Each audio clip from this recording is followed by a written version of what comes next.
Good evening and welcome to 6 p.m. Prime, coming to you live from the national capital. I am Ankit Tyagi.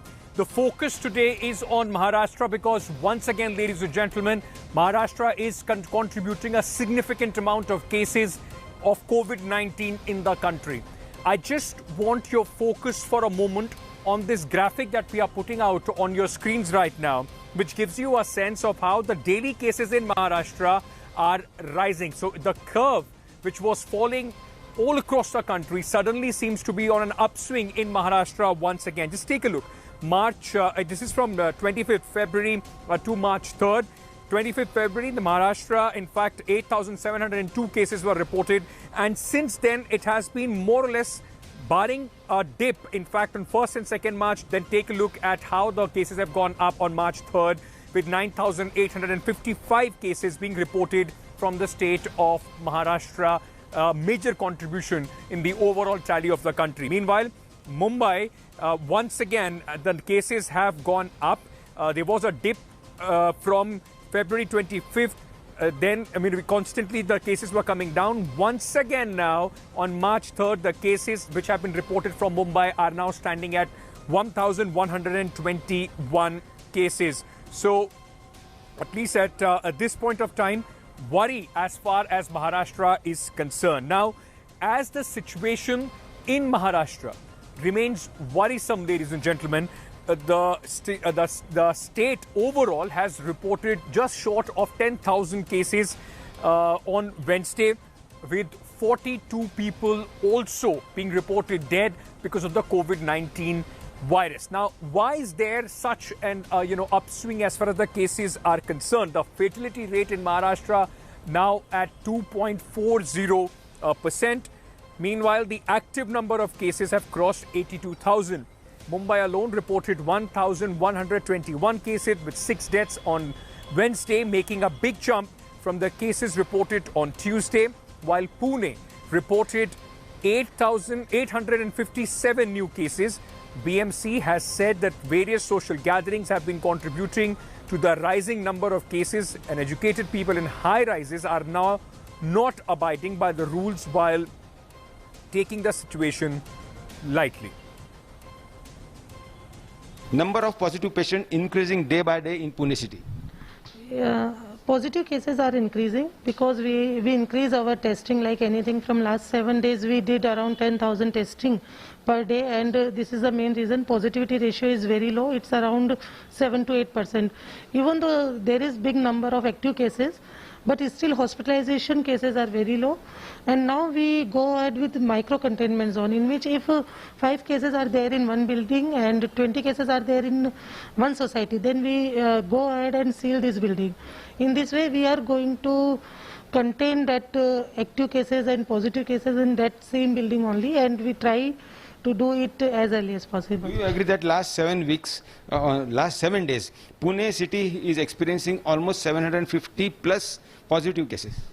Yes, it is correct. I already mentioned that we did big number of testing, 7 to 8,000 testing per day, but still out of 700, only 50 cases are going to hospitalize, rest all are home isolated.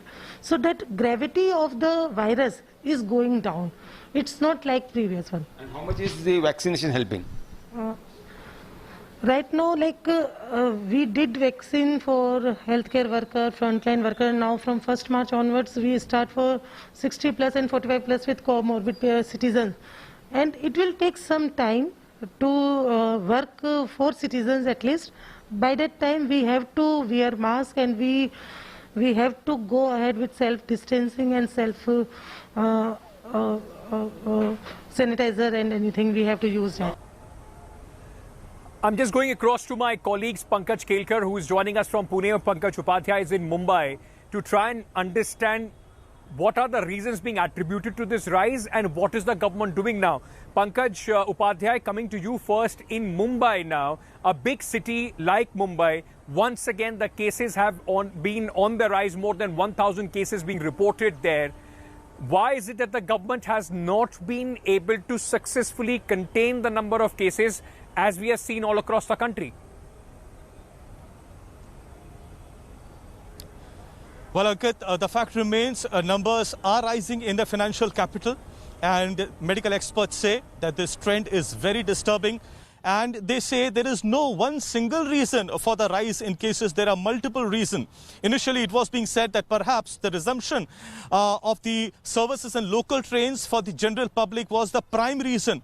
But now the civic authority says that they cannot say that is the prime reason. By and large, they are saying now people of Mumbai themselves are not following the rules.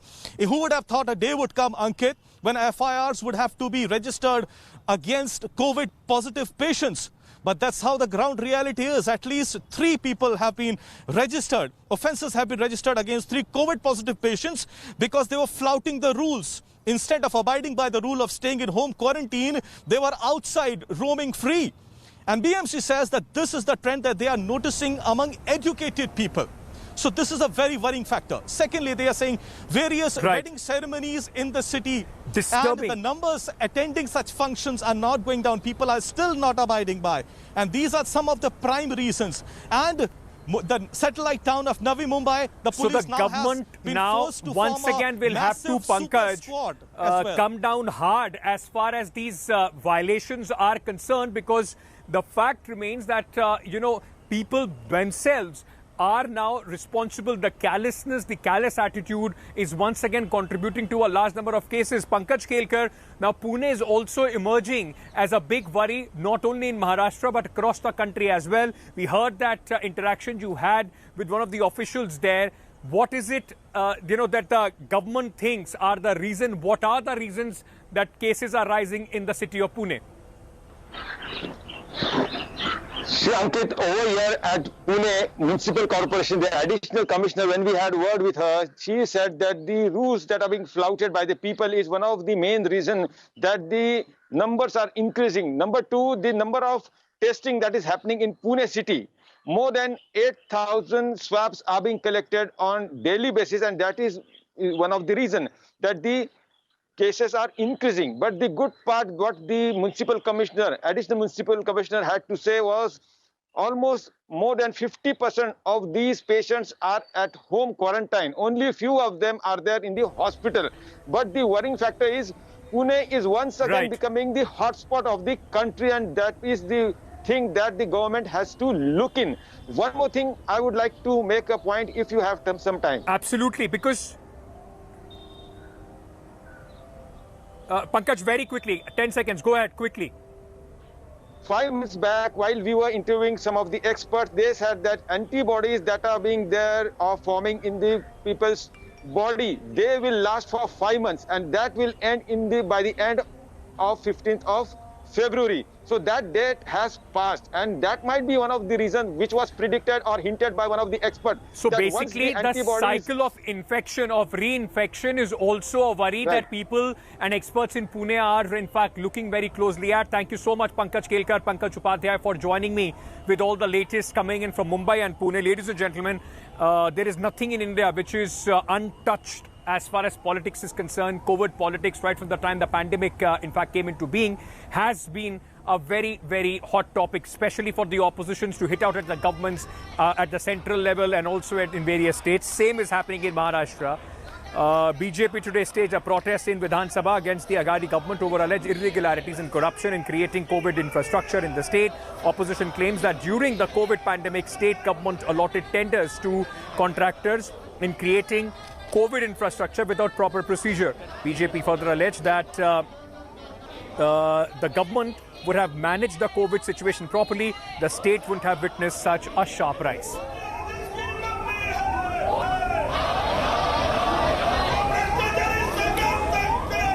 I just wanted to, in fact, tell you that how politics on COVID is being played out, but the focus today on the show is to try and understand what you and I can do to make sure that we are not the people, those who are contributing to this rise as far as the COVID-19 cases are concerned. And to talk further on that, I have Dr. Om Srivastava, infectious disease expert from the Jaslok Hospital. Subhash Solkne is the state technical advisor on the COVID situation in Maharashtra. He's also joining us. Gentlemen, thank you so much for sparing the time and coming here on 6 p.m. Prime. I want to start with you, in fact, Mr. Solke, just for the viewers, what is the main factor, sir, that you think is contributing once again to the rising number of cases? Is it just the carelessness, or as many people are talking about foreign strains, or a new variant of COVID-19 which is now hitting Maharashtra? Well, thank you. Thanks for the opportunity to explain. There are few factors that we have to take into consideration. It's a viral pandemic, and viral diseases, and particularly pandemic-prone diseases, have shown the trend of up and down. We had seen downward trend a couple of months back, and this is one way we can say a upward trend. So this is one thing which is contributing, natural trend. Number two, the points that have already been made and everybody knows about it is the fact that people have now started not responding positively towards the messages, whether they come from experts or from Prime Minister or anyone, that for preventing COVID or for preventing corona infection, you must follow those basic three principles. Everybody knows about it. But somehow, what happens, people witnessed that few months back there were many cases, but the downward trend indicated that as if everything is over. On top of that, because of the sort of an information available, everything is honky-dory, appears to be in northern India, in Bengal and everywhere people don't use masks and nothing is happening there. So some of the guys in Mumbai and Pune and in Maharashtra started feeling, क्या होता है यार, वहाँ कुछ नहीं हो रहा तो हमें क्या होने वाला है. That unfortunately seemed to be one very disturbing trend. And number two, now as we, sorry? Absolutely. We were expecting that the nothing, sir. I was just saying overconfidence, Akola, possibly in their own immunity. Sir, I'm just coming to you specifically about that region as well. But I just wanted to quickly get in Dr. Om Shrivastava as well. Dr. Shrivastava, is it just the callousness, or is there something more at play as far as these rising number of cases are concerned? Initially, we saw how Mumbai was able to control, Dharavi being an example, being cited all across the country. What's gone wrong now, sir? So thank you first up for giving me the opportunity. It's a little bit of both the points that you have mentioned. There is something to be said about the strain that is circulating, which we really don't know a great deal right now. We're still learning on pretty much a daily basis. But definitely there is some difference in what was the burden of COVID-19 last year at this time and what is the burden at this time. So that is one. The second is, yes, there is something to be said about the kind of cyclical pattern that happened even last year. The burden of the disease happened in some states, started with North India, then went down to Kerala, Maharashtra, other states. And so, yes, it is going to be following that kind of pattern as well. That is difficult to predict. When we say that, look, this is what is going to happen, we are trying to preempt that this is the pattern that is going to be preempted or followed by a particular strain. I don't think we are in any position to be able to make that prediction. The third thing, as you have already rightly pointed out, is that when you are callous about your own responsibilities, how much is the state or the government of India going to do if you're not going to take the precautions? And as you already very clearly, correctly pointed out, that it doesn't apply to me. It may be applying to other people. It doesn't apply to me. Now, we know clearly that the super spreaders are coming out of small groups. People who are in groups of 25 to about 200 or 300. So there are weddings that I have been to where people are simply trying their clever best not to be put into a situation where they have to follow the rule of the law. But that is always going to come back to hurt you in the ways that it is already doing, and is probably not going to stop here. So I think that there is something to be said about having the individual responsibility and not passing on the responsibility to the state or the center and saying, look, I have done my bit. I think that fear, as far as people are concerned, which was there initially when we used to see high numbers and also, lack of beds and everything, people running to pillar to post, that has gone down.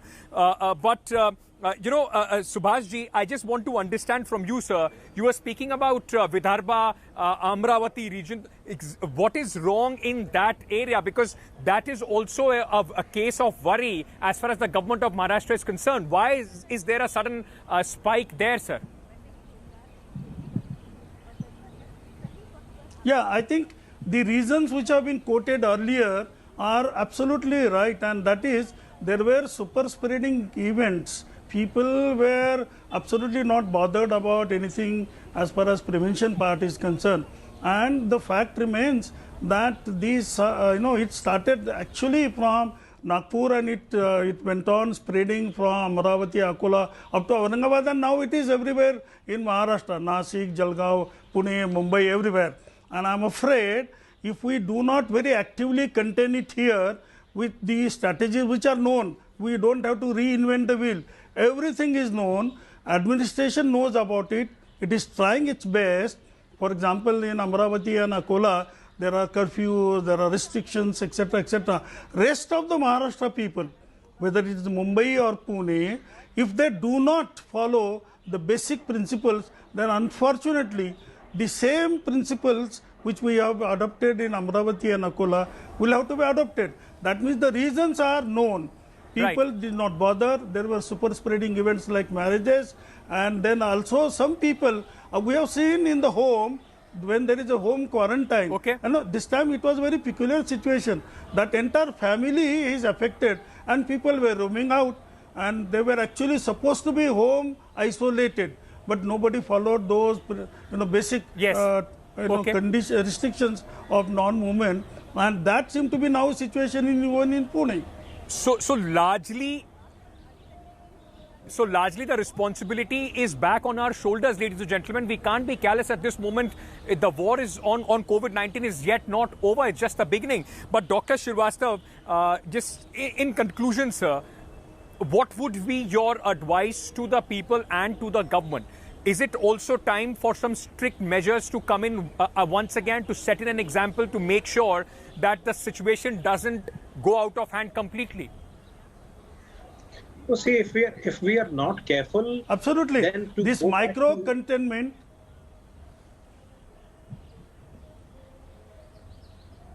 Sir, Dr. Srivastava, please go ahead. Who is supposed to respond to this question, please? Yeah. Okay, so Dr. Srivastava, look, I'm clear about this part. I don't think that lockdowns are the answer. They are not the solution to a problem like this.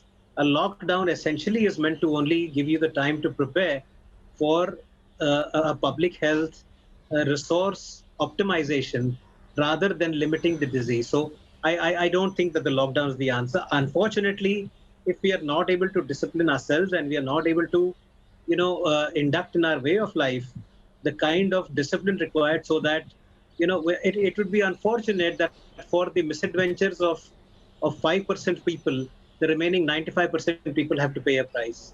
But if that is going to be the outcome of the approach that we are having, then it's a consequence that all of us will have to bear. Now, the consequences of something like that are going to be humongous. They are going to be unfortunate, humongous. They are going to be even more difficult than the lockdown the last time around. But we are left with between a rock and a hard place. I don't know if there is much of a choice. If it comes to the overall safety of the community, then whatever requires to be done has to be done. But if it can be done by getting people to be gently persuaded in what should be done, then that would be the best option to my mind, I think. I don't think there is a need to advise anybody as to what can be the outcomes of bad behavior, but it's probably important to have maybe partial kind of restrictions, especially after working hours are over. So there may be some merit in night curfews for a limited amount of time in very selected areas where the numbers are in big numbers. If that works, then nothing like it. If it doesn't, these are very, very important suggestions, and we are hoping are being noted by not only the people but also the authorities. Gentlemen, thank you so much for joining us this evening. Maharashtra, Mumbai, Pune, Vidarbha. Ladies and gentlemen, if you are watching this show from there, please listen to both these gentlemen, those who are explaining the entire situation to us. Please don't be one of those people, those who are responsible not only for putting themselves on the line, but also causing inconvenience. And it's a deadly disease. So don't forget that. But for certain people, the consequences could be very, very fatal. So please be careful. Thank you so much, gentlemen, for joining us. A quick break at this moment. News and updates continue on the other side of this short commercial break. Stay tuned. Hello everyone, this is Rahul Kamal here. Hope you enjoyed this video. For the latest news and analysis, like and subscribe the India Today YouTube channel, and don't forget to press the bell icon to stay updated.